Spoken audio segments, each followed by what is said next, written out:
Por definición, nada debería ser más importante que la palabra de Dios. Ninguna ley escrita por los hombres puede superar una ley divina. Y es terriblemente frustrante encontrarse con alguien que evoca el concepto de Estado laico.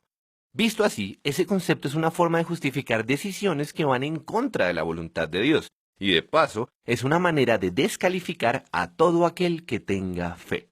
Pero entonces, ¿por qué existe el concepto de Estado laico? ¿Cómo es posible que tantos países poblados por millones y millones de personas religiosas estén de acuerdo en eso? Y la respuesta es muy sencilla, porque las personas que comparten un país no creen lo mismo. Los hay ateos y religiosos, pero entre los religiosos siempre existe un sinnúmero de desacuerdos.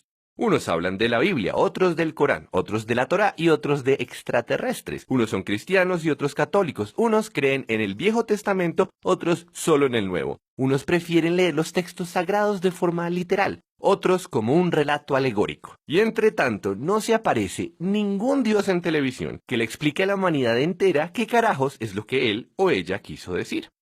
Entonces, señor religioso, ¿cómo hacemos? Si en efecto usted es el vocero de la verdad, pues sí, todo lo que nos diga debería convertirse en ley. Pero al lado suyo hay otras personas, también religiosas, que tienen la misma convicción y hablan de un Dios distinto, de reglas diferentes. No solo de prohibir el matrimonio homosexual, sino de lapidar mujeres adúlteras o obligarlas a que se aíslen cuando están menstruando.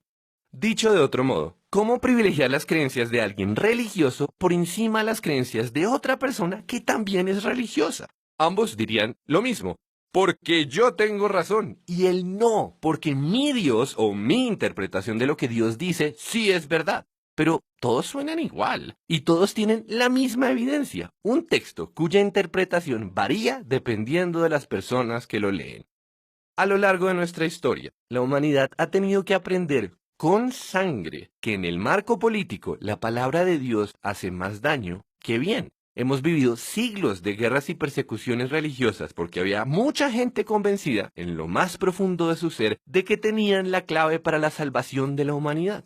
Y con esa creencia se han justificado atrocidades, la tortura, el asesinato, la discriminación. Si el punto de partida es la supuesta voluntad de Dios, entonces no hay límite a las cosas que deberíamos hacer para que otros la cumplan.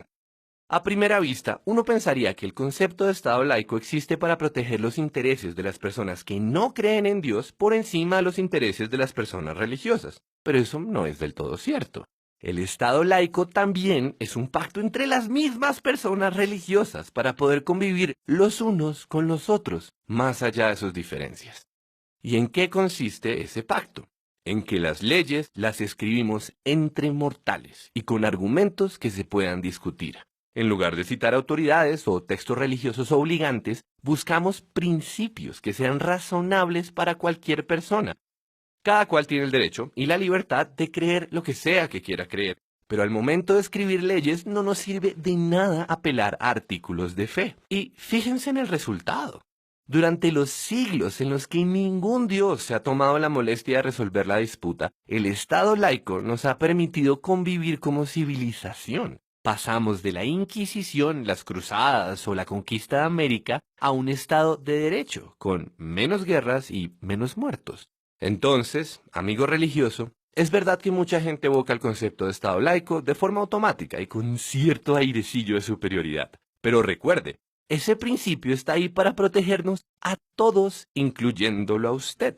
Es gracias a ese principio que nadie le impone un modelo de vida bajo las reglas de una religión que no es la suya. Y sí, podemos discutir sobre si Dios existe o no, sobre si esta interpretación de la Biblia es mejor que aquella, y podemos tratar de convencernos. Pero no podemos imponer nuestras creencias sobre las creencias de los demás. No a la fuerza y tampoco a través de leyes que todos los ciudadanos estarían obligados a cumplir. Si están interesados en explicar algo en un video como este, los invitamos a que nos visiten en magicmarkers.tv. Y si no, compártanlo, eso nos ayuda un montón.